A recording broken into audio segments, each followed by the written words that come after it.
Hi, my name is Nicholas Rhee, and I want to talk today about using astroseismology to reveal the remnants of stellar mergers involving red giant stars. Stellar mergers are, of course, very important events in astrophysics, for example in the production of blue stragglers, in stellar dynamics, as well as in transient science. However, remnants of such events are difficult to identify based off of observations of the stellar surface alone. However, I claim that in some cases, the core structure of a red giant may actually reveal that it has undergone a merger in its history. Such a signature would be readily measurable via astroseismology, and in particular the period spacing of the star's oscillation spectrum. Here you can see the oscillation spectrum for some red giants, measured by Verrar et al. You can see basically that you have a bunch of combs which are separated by this large period spacing, which is reflective of the mass and radius of the star. But you also have a splitting on top of that, a small period spacing, which is on the order of minutes typically, and this is reflective of actually the core structure, the core mass of the star. We consider the case where a red giant merges with a main sequence star, which predominantly only contributes envelope mass while leaving the core intact. In such cases, merger remnants would appear as red giants with especially low core masses, because the core has survived the merger. Here's a cartoon of the difference between these two evolutionary routes to obtain, for example, a 2.5 solar mass star. So you can see that in the single case where we don't have a merger, we have some main sequence star which simply ascends to the red giant branch. If it starts off at about 2.5 solar masses, it will have a non-degenerate core, which is massive in our simulations. Using MESA, it's about 0.29 solar masses. However, we can consider another scenario where we start off with a lower mass red giant, about 1.5 solar mass, let's say, which is small enough to develop a degenerate core.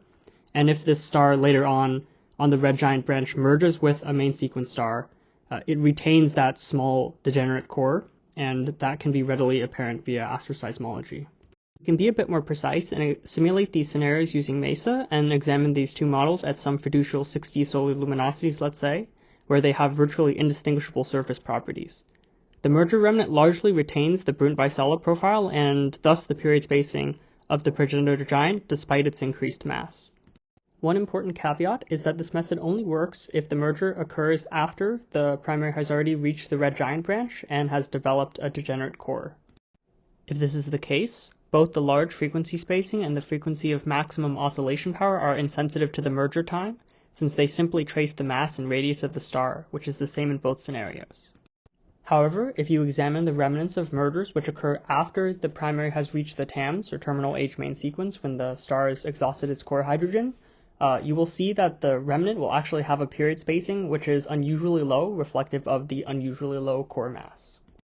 There remains, of course, another condition on the progenitor mass, which is that it must be low enough for the star to develop a degenerate core.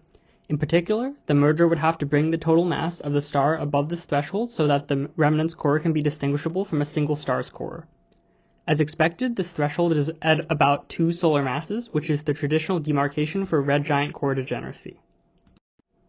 And of course, if the merger occurs too early, before the progenitor has developed its core at all, then none of this matters and you should not expect to see any signature of a merger in this way.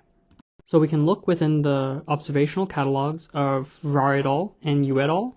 And identify about 15 promising candidates for merger remnants. These are stars which have an astroseismically measured mass of greater than about 2 solar masses, as reported by at least one of these catalogs, and in addition has a period spacing which makes it compatible with a lower mass star. And so these are clearly very good candidates for follow-up observations. So I would like to conclude with a big picture summary as well as a few additional remarks from this work. The astroseismic period spacing can be used to identify merger remnants under the following conditions. First, the primary has to already have reached the red giant branch at the time of the merger, and second of all, the red giant has to be brought from below the core degeneracy threshold of about 2 solar masses to above. In these cases, we expect that astroseismology should be able to identify a merger remnant. A few other remarks.